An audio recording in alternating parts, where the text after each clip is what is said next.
bids are in. The gavel is dropped, ladies and gentlemen. Here at WineBid, we are finally hammered. That's right. This is WineBid's podcast dedicated to all things wine value, wine retail, and just wine. My name is Jeff McGurn. I'm on the WineBid marketing team. With me, as always, is Paul Walker, the big brain of Bordeaux. That's right. Paul is our wine expert. And today where are you going with these descriptions? They're getting more and more ridiculous as the days go by. But the question is, how far can I go before I have to circle back and start repeating them? Today's podcast, we're going to be talking about all the great U.S. wine coming into auction this week and everything that's going on. We haven't really covered wine from the U.S. coming to auction recently. Let's go ahead and start off, because there's a ton of it. There's a bunch of 97s. This 1970 Insignia we have two of them for $350. I thought that looked... Wait. Did you say 1970? No, sorry, 1997. 1997. Okay. I thought you said 70. I was like, I don't know if they made Insignia in 70. I don't think they did. I don't think it was a wine yet. $350. It's a lot. $350 is a lot, right? But I mean, 97. I thought that probably more interesting ones were like the 97 Heights for $85. We've got four of those. 97 Chateau Montelena Estate for $180. We got some of those. So can I tell you about a 97? It's funny. This is a good segue because I was just talking to one of our longest term consigners, and he randomly, we started talking about BV for some reason. And he's like, I just had 97 BV Tapestry last week. And I was like, really? It's like, yes. He's like, it was fantastic. And there's a bottle in this week. It just appeared. And I said, no way. Side story too. I know we've got a lot to cover, but we used to not be able to accept BV wines between the vintages of 97 through 99 because Jim Lobby from The Spectator issued a decree that said that winery was affected by TCA, bacterial infection, for those vintages, and therefore the wines were tainted. And he claims that in his reviews of the wines that they were affected by TCA, which is interesting because way back when I worked at Wine Club, we were selling these wines all the time, and we never got a complaint from a customer that the wines were corked because I'm guessing you were tasting them all the time too. Well, yeah, we could replace them. The broker would replace a bottle if they brought it back. They said, "Hey, this wine's corked. We could get another one," right? Because it was a new release, and so I was always suspect of this decree about TCA and affecting the winery for those vintages. But for years and years, WineBid, we couldn't sell them because of this whole thing. But now we can because it was deemed to be silly. And he just had a bottle of the Tapestry and he's like, this wine's awesome. And we have a bottle this week, 97 Tapestry. We also have the Georges de Latour, but he said the Tapestry was on fire right now. So anyway, I'm glad you brought up 97 vintage California because it was, super ripe, super hot year, but apparently some of these wines are just smoking right now. We've got the Tapestry. We also have the Georges de Latour. Yeah, 3-pack. Or no, we have singles too. Yeah. Yeah, we've got singles. Singles in a 3-pack. There's actually a ton of BV coming to auction. We've got 2014 Clone 6, 1974 Georges de Latour, 93 Georges de Latour, 95 Georges de Latour, 98 Georges de Latour, and then that 3-pack, then a bunch of the Tapestry 97, 98, and 2001. A lot of really, I don't know. I think a lot of really cool stuff. Yeah. And we actually had a lot of producers that had tons of stuff coming to auction. I mean, I'm sure you were ready for me to mention the Ridge, getting out ahead of you there. We had a ton of Ridge coming to auction, especially with their ATE, which is basically their advanced tasting program. This is not a basic tasting program. This is not a remedial tasting program, folks. This is an advanced tasting program. That's right. In order to taste these wines, you really must be advanced. Otherwise, it tastes like nothing. No, it's a club membership within the membership of the wineries, as far as I understand it. Of course, neither of us went to the website to look it up. We could have, but that's why we're not experts. No, well, you're an expert. Agree to disagree. I do feel like you're pretty much... No, that's right. You're a wine investment expert. I forgot about that. Well, look, I don't know much about the advanced tasting program. But what I do know is that, and just off the top of my head, since 1977, the Advanced Tasting Program has provided members the Here we go. Looks like Jeff went to the website.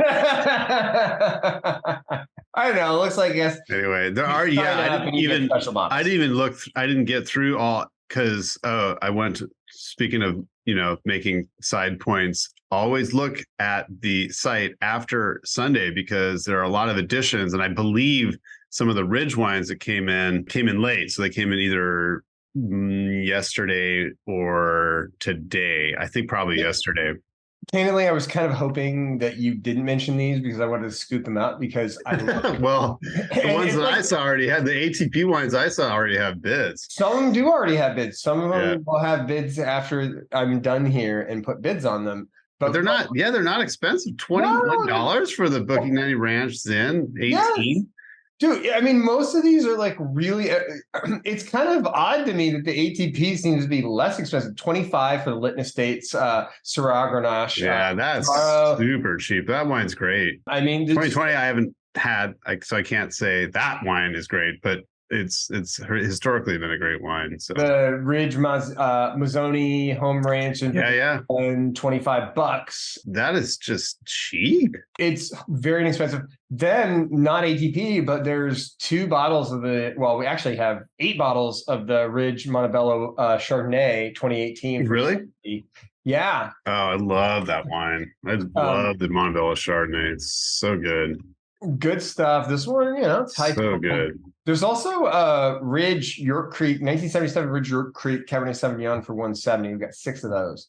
Yeah. So just like a lot of really cool Ridge stuff coming to auction this week, which, is probably going to just drain my wallet because I love Ridge. Yeah, it's good.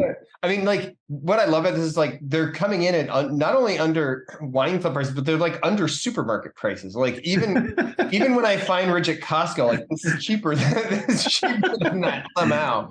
I don't get it. Speaking of other stuff that had like a ton of stuff coming to auction, there's a ton of Realm coming into auction this week. Did you know? Oh, really? Yeah, that must have been another late edition because I didn't see those. 19 Beckstoffer Tokalon, 19 Farella Vineyard Red Wine. The Beckstoffer Tokalon was 255. Farella Vineyard Red Wine, 125. Some of the Hartwell, we've got 18, 19 of the Hartwell 20 for 500 and 550 respectively. Hoyi Vineyard Red, there's just like 20 lots of Realm coming into auction this week. Wow. Tempest, which, we see Realm coming to auction on a regular basis, but I feel like it's not often we see like 20 lots of Realm coming to auction. Usually I feel like they trickle in more than they flood in. But they flooded in today. A bunch of Stag's Leap coming out. Yeah, there's a ton of it. A ton of Stag's Leap. And a lot of like interesting stuff. So not stuff, you see all the time, like the Armillery Cabernet Sauvignon 2016, 2017, 2018, 2019. Some older Artemis from 01, 02. 2012, and then some newer Artemis, the Aveda Sauvignon Blanc, which is actually at $20. I was kind of interested in that. I've not had their Sauvignon Blanc. Some older cask 23 for a long time. Actually, I was really excited about the Magnums of the 94. 94. Yeah, 94. That's 23 for $420. I didn't think that was terrible. No, not at all. And it's like phenomenal vintage. So that wine's got whatever. It's got like a 93-point spectator score. I don't know what Parker said about it. I suspect the other ratings for it are in the high 80s because we don't publish scores above or below 90, and I don't see a Parker score here or anybody else. So I suspect they're 80s, but I don't know. What do your buddies say over at I'm just looking it up. The recent scores have been pretty good. The last time someone left tasting notes was in 2020, and there was a tasting note. There was a 94-point score by somebody. And yes, okay.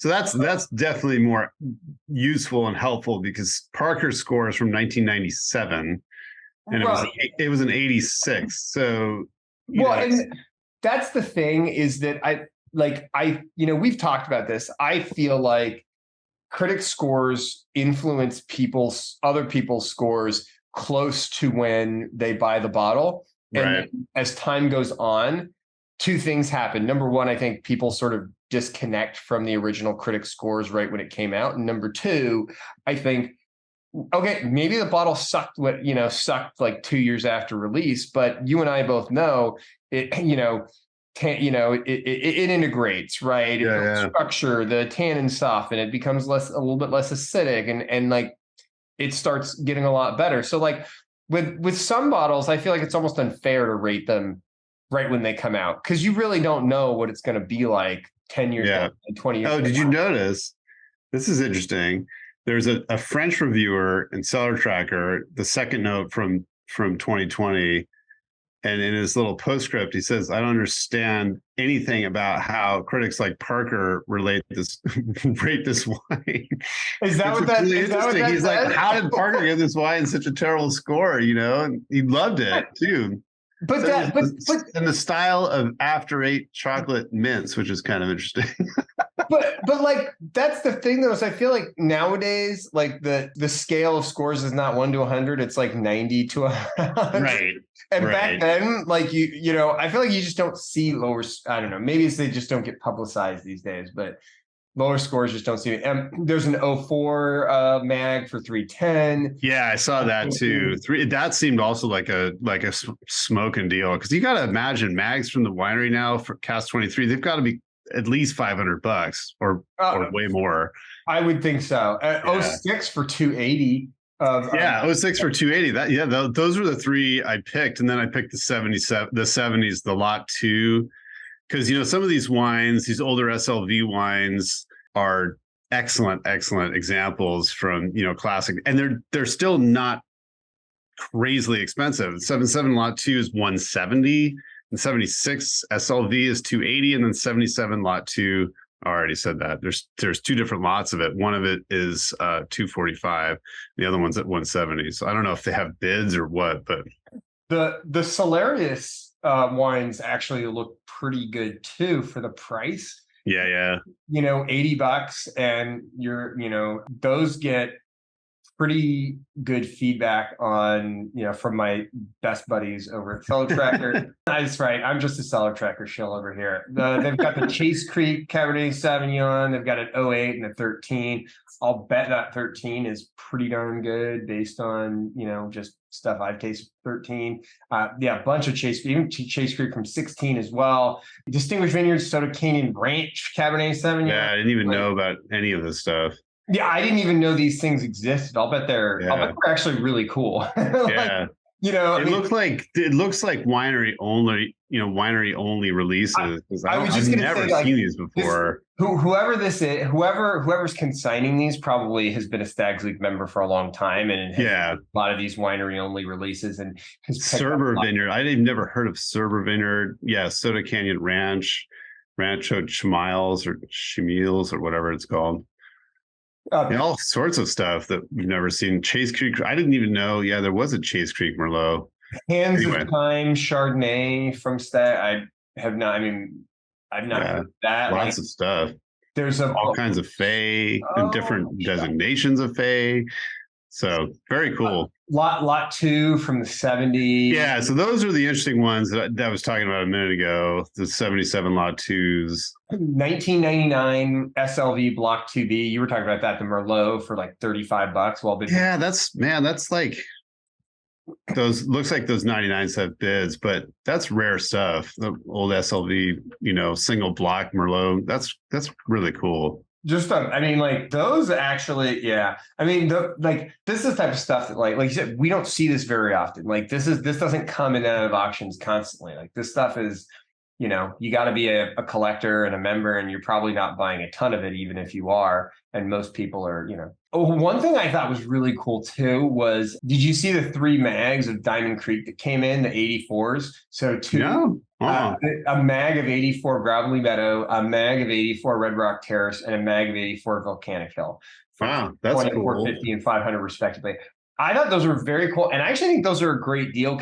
We talk about this all the time. I feel like Diamond Creek is creeping up to the $300 range. So if you get a mag of something that's got 39 years of age on it, for 420, 450, even 500. No, those are steel. Those are great wines, and those wines too from the early 80s and late 70s they're powerful, and I'm sure in magnums they're just really, really good right now. So that's a cool trio. It looks like they don't have pictures yet, so they must have just gotten put up. I'm sure they did just get put up. I just saw them and I was like, I have to mention those. Cool. Back on the tons of stuff coming to auction. William Sellium, we've got a ton of that coming into auction. That must be new ads as well. Yeah, there's like 22 lots of it. So wow. 2020 Central Coast Pinot Noir, we got 6 of those. 2021 Central Coast Pinot Noir, 2021 Coastlands Vineyard Pinot Noir. 2019 Cohen Vineyards Pinot Noir, 2021 Siamese Side Road Neighbor Pinot Noir. There's like, you name it, there's just a bunch of William Sellium coming into auction this week. Three Sisters, Unoaked Russian River Valley, Weir Vineyard, West Side Road. Just a lot of cool stuff from William Sellium. That's great. I'll probably be bidding on one of those thanks to you. Turley, I love. Yeah, Turley, I noticed. 33 lots. Ridiculously cheap Hain Petit Syrah, because this stuff is not cheap from the winery.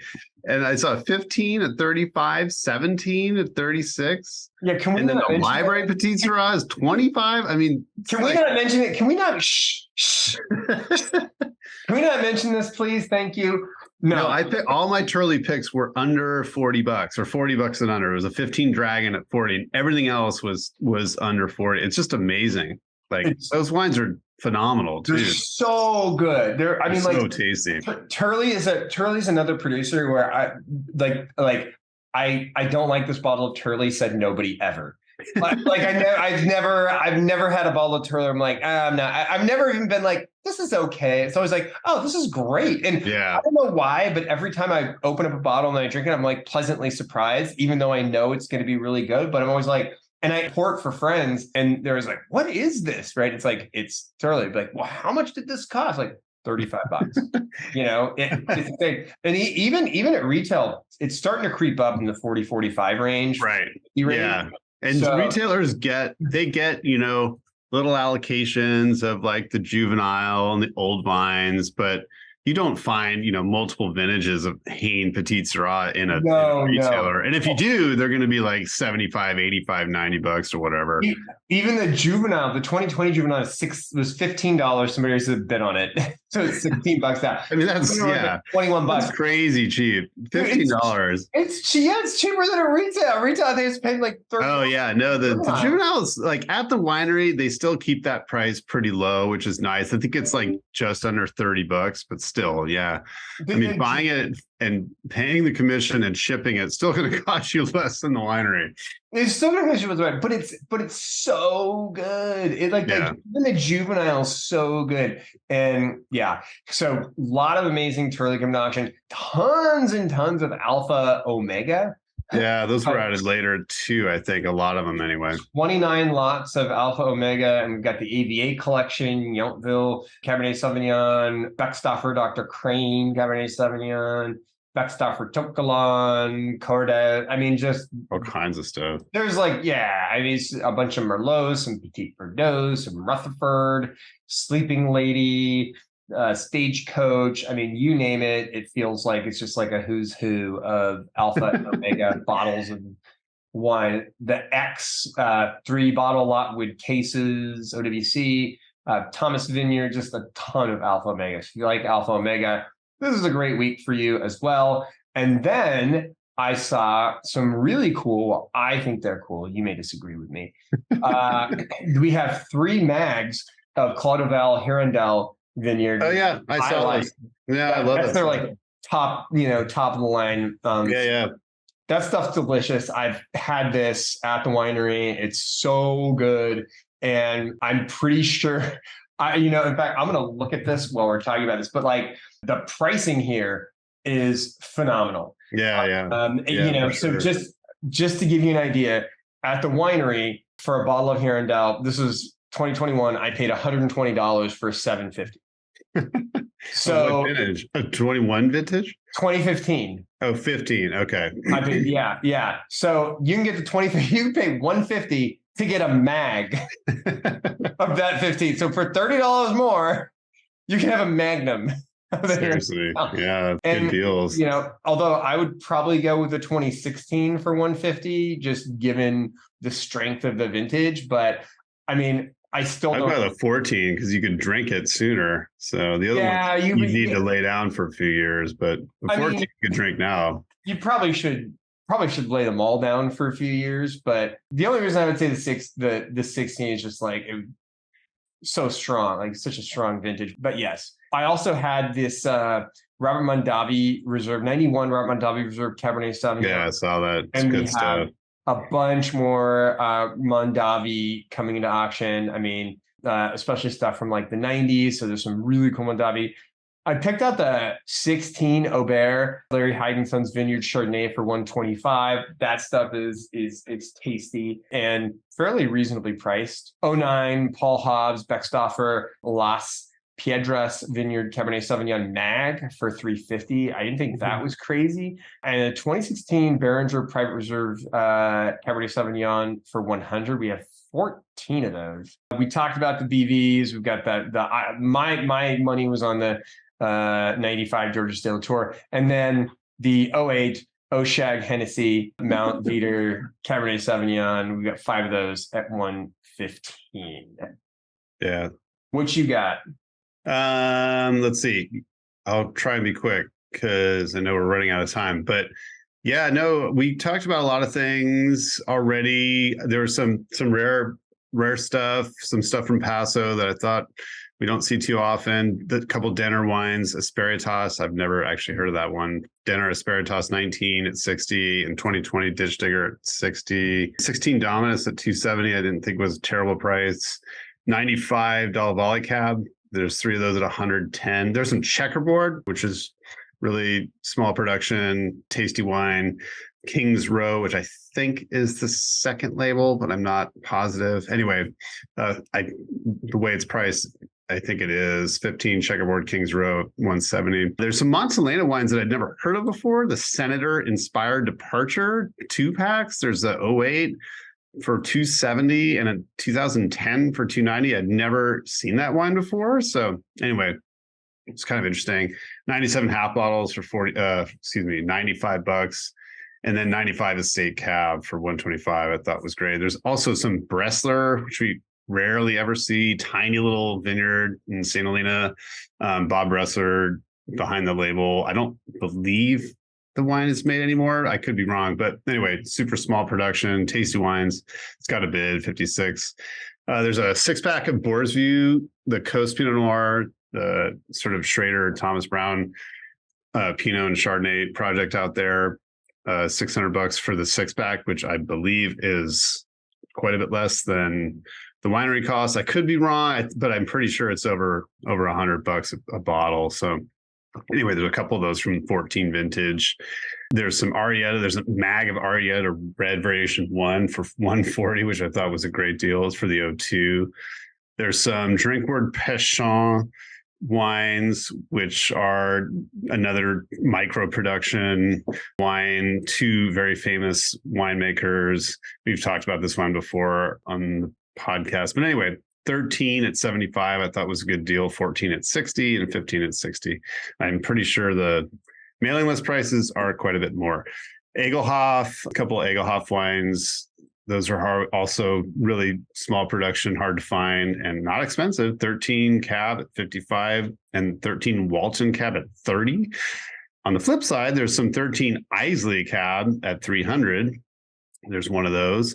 13 Harlan at 1120. So some powerhouse wines from 2013 vintage. We talked about Cayman, Sonoma Mountain Wine. There's a couple 14s at 81, which I thought was a good deal. There's a little bit of Kongsgaard Chardonnay. Stuff is amazingly delicious. It's probably the best Chardonnay in Napa, in my opinion. There's 02 for 130, 13 for 160, and there's 08 Kongsgaard Syrah for 130 and 09 Judge Chardonnay at 570, which is kind of what it goes for. super, super tasty micro production Chardonnay. There's some Llewellyn White Vineyard Cab 01 at 75. It's really, really excellent Cabernet from St. Helena. Some Lillian Syrah 2020. There's other Lillian wines in too, but the 2020 kind of, it struck me as being a deal at $66. I know it's a challenging vintage, lots of, we've already talked about there, but anyway, doesn't come up too often. There's some Litterai Savoy 19 Pinot at 75 and 21 Thierryaut Pinot at 90. Let's see what else. 2010 Markson in a bottle of the 2010 Markson Pinot for $230. Didn't think it was actually that bad. Some 19 Outpost Cab 75, and then the True Vineyard Cab 19 at 205. Yeah, there's quite a few Paul Hobbs wines, which, stuck out as well. Peter Michael Pointe Rouge Chardonnay, which is really serious stuff. Serious price to match. The 2012, there's a couple in $435 each. There's some Philip Tony wines, 01, 07, 09, 2010. There's a 2002 Pride Cab Mags. I actually just had the 02 Pride Reserve Claret, and it was delicious, really quite sweet, but very, very, very tasty stuff. Drinking great. So I'm sure the Cab in Mag is fantastic. Those are $185. We talked about the Ridge wines. There's a little mini vertical of Scarecrow, 13 through 19, a single bottle of each of those. There's some 14 Sine Qua Non Galanito Rosé, which I haven't seen in a long time, at $220. Which didn't seem like a crazy deal. Anyway, just kind of fun to see older Sine Qua Nons pop in. Not that 14 is that much, old. It's already almost 10 years old. There's a 74 Sterling, which I think for the vintage is quite reasonable for those at $130. So many 74s are just crazy expensive these days. So then Sterling made good wine back then, so I didn't think that was too bad. Another really small production, rare one, the 15 Crane Assembly, Crane Vineyard Cabernet, GB Crane Vineyard, I should say. I'm pretty sure this had like a really serious price on the mailing list, but anyway, it's at $95 for the 15. There's some Tor Kenward mags, Beckstoffer Clone 337 mags, the 09 at $295 and the 2010 at $300. As well as the 08 Clone 4 Mag at $355. I didn't think they were actually that crazily expensive, just because it's hard to get big formats, especially from Tor, and it's really, really good sources. Serious wine. Jeff Ames, great winemaker.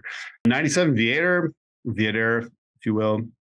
05 as well, which doesn't come up too often. Then there's this mag of 13 Vinecliff Original Blend Oakville Cab for $40. Or no, excuse me, not a mag. It's just a one bottle lot in wood case for $40.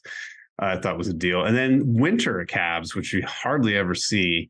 Another small production and tasty wine, 05, 06, 07, and 08. Quite a few of those. So those were my California picks for today or this week. I don't think there's anything in Washington worth mentioning, so we can just, I did have a couple Northwest picks. Well, I don't think we're out of time. Rain Van, cheap. I know, we're out of time. Jeff didn't want me to mention those. There's Cameron Clos Electric Blanc also, which we don't see too often. Fine. And then Irie Vineyard's Sisters Vineyard Pinot Noir. There's a case of it for $45 each, which I didn't think was very expensive. Since Irie's goes for a lot these days. And then there's some Thomas Cabernet. What I keep saying Cabernet, Thomas Winery Pinot Noir 18 and 19, which is rare. And then don't forget the Rain Van. Or forget the Rain Van. There's a lot of it actually. There's not just those two that were criminally low priced at $36. Yeah, I love Rain Van. It's too late for you to bid on them anyway. They already have bids. That stuff is so good, though. But there's other Rain Van I can bid on. How dare you? That stuff is so good. Get your bids in. Well, and with that, folks, this has been another episode of Finally Hammered. This has been Jeff McGurn and Paul Walker wishing you happy bidding, and cheers. Cheers.